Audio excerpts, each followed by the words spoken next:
Bonjour à tous. Bon, j'espère que la journée a bien démarré pour vous. Donc moi, j'ai pris un petit peu de retard ce matin parce que j'ai écouté une vidéo que j'ai partagée d'ailleurs sur mon mur et que je trouve hyper intéressante. Maintenir et stimuler vos défenses immunitaires face au... Hein, et pour ne pas le nommer et lui donner de l'énergie. Et franchement, voilà, il y a des très très bons conseils. Par contre, ça reste des médecins français qui ne prennent pas forcément le temps, je pense, d'avoir toutes les études internationales. Parce qu'il faut savoir qu'en fait, les études sont souvent faites à l'étranger, dans des pays qui n'ont pas le système de santé que l'on a. Avec des parenthèses, parce qu'on voit les anomalies en fait, de ce système de santé aujourd'hui. Mais où les gens sont obligés de payer leurs médicaments, leurs traitements, et du coup se renseignent beaucoup plus sur la nocivité des médicaments. Donc, mais par contre, voilà, c'est super. Et j'ai pris aussi du coup la décision de faire tous les dimanches un bonus qui n'est pas une recette de cuisine, mais qui va vous amener un petit plus au sujet des aliments en fait, et des façons de se nourrir surtout, voilà.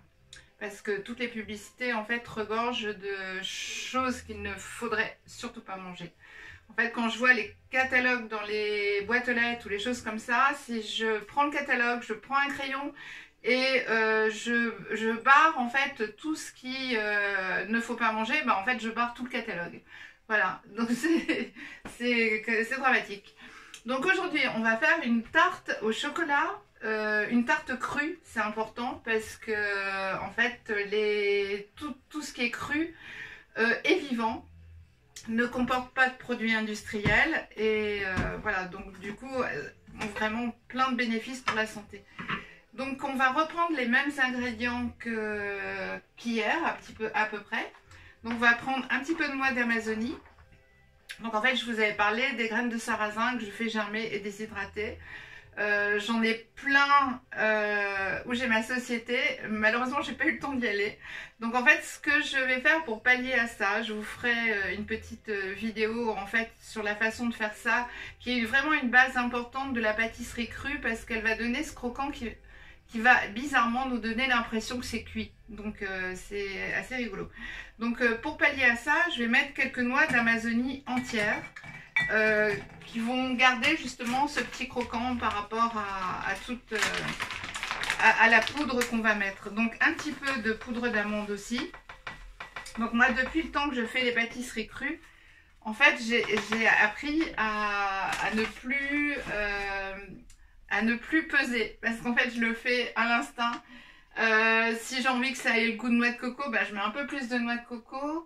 Si j'ai envie que ça soit plus une pâte à tarte un petit peu plus sablée, on va dire. Donc là, ben, je vais privilégier la poudre d'amande. Donc là, moi, je vais mélanger moitié-moitié. Et par contre, chose importante, je vais mettre des dattes. Donc les dattes, ben, moi, je prends les dattes Medjool qui, je pense, sont vraiment les meilleures. Alors, après en avoir goûté plein, voilà, c'est ce qu'il y a de mieux. Donc comme mon petit robot a beaucoup de mal, voilà, je les ai coupés en petits morceaux. Je vous ferai un petit post sur la quantité des ingrédients. Bien qu'en général, on est à peu près je veux dire à peu près sur les mêmes dosages de tous les ingrédients. Donc là, on va donner un premier petit coup. Pour bien mélanger les dattes à la poudre d'amande et à la noix de coco. Voilà. Alors par contre, chose très importante sur la pâtisserie crue. Donc là, j'ai pris un pot et j'ai mis de l'eau chaude. Parce que malheureusement, l'huile de coco reste figée en ce moment. Voilà, tous les végétariens vous disent, on sait que c'est l'été quand on a l'huile de coco liquide dans la cuisine.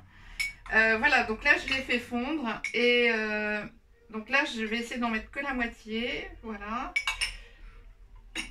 parce qu'on va se servir de l'autre moitié pour la mousse au chocolat. Voilà, donc ça va me permettre d'avoir la pâte à tarte. Voilà, c'est la base, c'est une base. Vous allez trouver plein de recettes. Il y en a qui rajoutent un petit peu de purée d'amande. Il y en a d'autres qui rajoutent qu'est-ce que j'allais dire, des sucres, sirop d'agave, des choses comme ça. Donc moi je suis vraiment contre parce que quand même l'addiction au sucre c'est un petit peu tous les jours, et plus vous allez rajouter de sucre et plus, je veux dire, vous allez quand même avoir ce besoin de goût sucré. Donc c'est vrai que moi depuis le début les gens ont un petit peu de mal. Bon moi voilà, là j'ai forcé un petit peu la dose de dattes. Donc en fait j'ai pris, comme je suis toute seule, j'ai pris des petits moules en silicone, parce qu'il faut savoir aussi que la pâtisserie crue en fait elle est quand même très riche, puisque on est dans des graines, dans des noix, des oléagineux, des dattes, des fruits secs. Donc en fait c'est absolument pas la peine de prendre des grosses quantités. Voilà, donc je ne sais pas si vous voyez, donc j'ai bien appuyé comme ça, et je vais le mettre au congélateur le temps qu'on fasse la mousse au chocolat. Voilà, donc là j'en ai fait 3, parce que j'ai des petites copines dans le coin, ben voilà, que je fais profiter des recettes. Bien qu'après ces pâtisseries-là, franchement, vous pouvez les garder 3-4 jours sans souci, vraiment aucun. Dans le frigidaire. Après, je vous ai parlé aussi, donc là on va faire une mousse au chocolat, parce que ça va vous faire 2 recettes en une. Par contre, il y a une autre recette qui est très très simple. Donc elle est tellement simple que je vais vous l'expliquer et vous pourrez la faire chez vous. C'est faire un smoothie. Alors, vous faites un smoothie, j'ai envie de dire, de très sympa dans les tartelettes comme ça. Vous pouvez... Alors par contre, oui, je repense à un truc là. N'oubliez pas les arômes. Donc vous pouvez avoir des fèves tonka. Vous pouvez mettre comme ça dans votre pâte de la poudre de vanille, de gousse de vanille, un petit peu d'huile essentielle. Bon, voilà, j'en connais qui utilisent beaucoup les huiles essentielles dans la cuisine. Moi, je reste très prudente avec les huiles essentielles. Je les préfère les mettre sur mes poignets et qu'elles se diffusent dans mon corps par le système lymphatique, et je trouve que c'est beaucoup plus doux. Donc, alors par contre, vous faites un smoothie. Alors l'idéal, j'ai envie de dire, c'est de la mangue avec une banane pour la consistance aussi. J'aime bien mélanger avec la mangue le fruit de la passion. Donc en fait, je fais un smoothie au blender. Et à côté, vous prenez un petit jus de pomme que vous avez fait à l'extracteur, donc là froid. Vous le portez à ébullition avec un sachet d'agar-agar. Donc voilà, vous avez 2 sachets d'agar-agar possibles. Vous avez les petites boîtes comme ça qui contiennent 4 ou 5 sachets de 2 grammes, et vous avez celle-là. Donc moi j'ai les deux, c'est exactement la même chose. Ça c'est pour 1 litre aussi. Donc quand on fait une tarte par exemple pour 4 personnes, une mangue, une banane, un fruit de la passion, 2 mangues, ça va dépendre du jus bien sûr, un petit peu de jus de pomme dans votre smoothie, c'est possible aussi, et vous mettez un sachet d'agar-agar. Donc le sachet d'agar-agar dans le jus de pomme froid, vous le mélangez et vous l'incorporez à votre blender qui a déjà tourné juste en phase terminale, et vous remplissez vos tartelettes et vous mettez à prendre au frigidaire. Alors pour ces tartelettes là, je conseille de les faire la veille, parce que l'agar-agar va bien avoir eu le temps de prendre en fait, de se figer. Et si votre mangue est très liquide, vous pouvez rajouter quelques noix de cajou. L'avantage, ou de noix d'Amazonie, l'avantage des noix, c'est qu'elles vont aider aussi, elles vont encore absorber du liquide et améliorer la consistance de la tarte. Voilà, donc je vais mettre ça au... Ah, mon torchon est là. Donc je vais mettre ça au... Alors moi je vais le mettre au congélateur pour le truc de la vidéo, pour que ça aille un petit peu plus vite. Alors, hop, hop, et hop.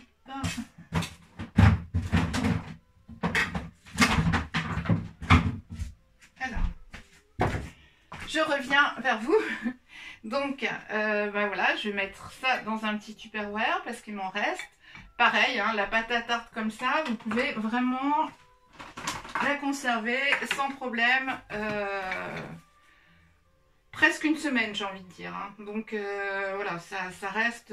Il y a de l'huile de coco, il y a des graines et des fruits secs. Il n'y a aucun souci là-dessus pour la conservation. Voilà, comme ça peut servir. Alors, ça peut aussi servir de crumble. C'est-à-dire que vous prenez des fruits frais en alimentation vivante, bien sûr, on ne fait pas cuire les fruits. Et vous saupoudrez ça de vos fruits en petits morceaux de cette pâte et c'est parfait. Après, il y a dans les crumbles, ce qui est très sympa, c'est de mélanger par exemple vos fruits frais. Donc, je vais vous donner une petite recette comme ça, des poires. Et les poires sont mélangées avec un pruneau sec que vous passez au robot. Vous avez vraiment à avoir l'impression d'avoir un fruit cuit. Donc ça, c'est assez surprenant. Donc, pour la mousse au chocolat, donc on va prendre une banane. Donc une banane la plus mûre possible. Voilà, moi de celle que j'avais, je pense que celle-là, c'est la plus mûre. Donc là, ça va faire les consistances pour un petit peu 4 petites tartes. Hein. Bon là, je peux quand même pas faire des demi-avocats, des demi... Alors, on a la banane et on a l'avocat. Il me faut une cuillère. Et on va mélanger. Alors par contre, mes avocats, bon, ils sont très beaux. Mais ils ne sont pas super mûrs. Donc j'espère que ça va aller quand même. Normalement, il n'y a pas de raison. Hop. Voilà, donc ça, vous avez déjà la base. Alors au début, bien sûr, si toute la famille... mange quand même des desserts qui sont relativement sucrés depuis, en fait, vous pouvez mélanger un petit peu de sucre de coco, qui est un des meilleurs sucres voilà, dans les sucres, puisqu'il ne provoque pas de pic de glycémie, et du coup, il est mangeable par des diabétiques, ce qui est quand même assez intéressant. Donc là, je mélange. Bien que l'idéal, ça soit au blender. Mais là, je n'ai pas assez de grande quantité. Bon, on va être bon quand même. Voilà, donc là, on a la petite purée. Et là, on rajoute le cacao cru. Alors, je vous ai... En fait, j'en ai plusieurs. Donc, c'est pas le même que la dernière fois. J'ai les deux. D'ailleurs, l'autre doit être dans le coin. Donc, c'est toujours pareil. Hein. Cacao cru, c'est une autre marque. C'est tout. Voilà, pour la dose que je vous ai donnée, on va faire hop, 3 cuillères à café, pardon, j'en mets à côté en plus. Voilà, hop, et on remixe. Et vous allez avoir votre mousse au chocolat. Donc la consistance y est, hop. Alors, pour, voilà, je vous donne, hop, voilà, je vous montre la consistance, voilà. Donc, on a la consistance de mousse. Par contre, là, on est sur une tarte. Donc, c'est bien que votre préparation, elle soit un petit peu figée. Donc, pour la figer, voilà. On va rajouter l'huile de coco. Alors par contre là, c'est vrai que mon avocat était petite, ma banane aussi. Donc là, on va rajouter, hop, 2, 3. Bon, ça fait à peu près 2 cuillères à soupe. Voilà, je pense que... Voilà, 2 cuillères à soupe. Et donc, on va remélanger.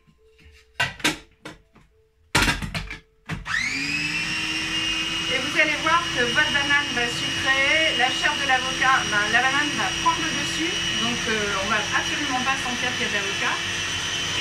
Et vous avez une préparation qui va durcir et qui va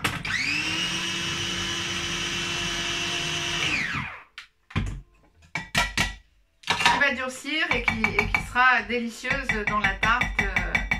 On va on va dire 2-3 heures. Hein. Je pense qu'il faut au moins 2-3 heures pour bien. Donc je vais chercher ma pâte à tarte.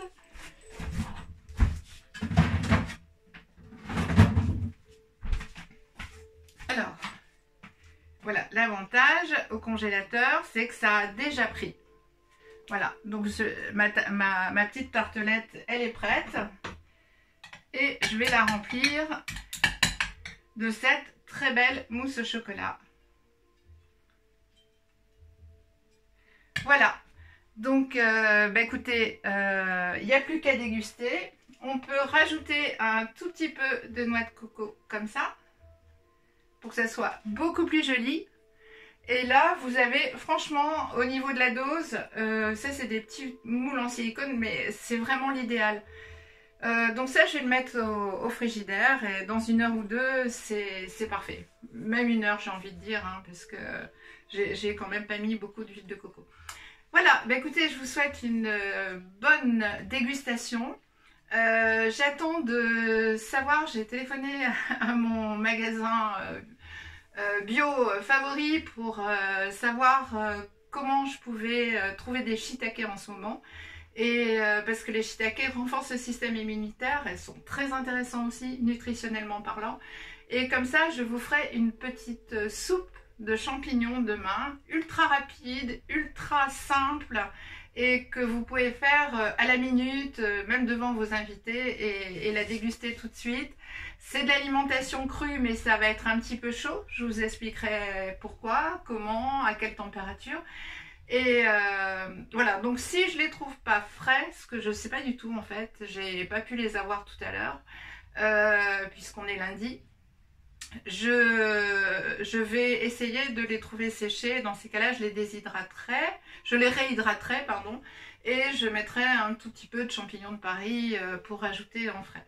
Voilà, donc écoutez, super bonne dégustation sur ces petites tartelettes. Portez-vous bien, prenez bien soin de vous et voilà, je vous embrasse comme je vous aime et à très très vite. Merci.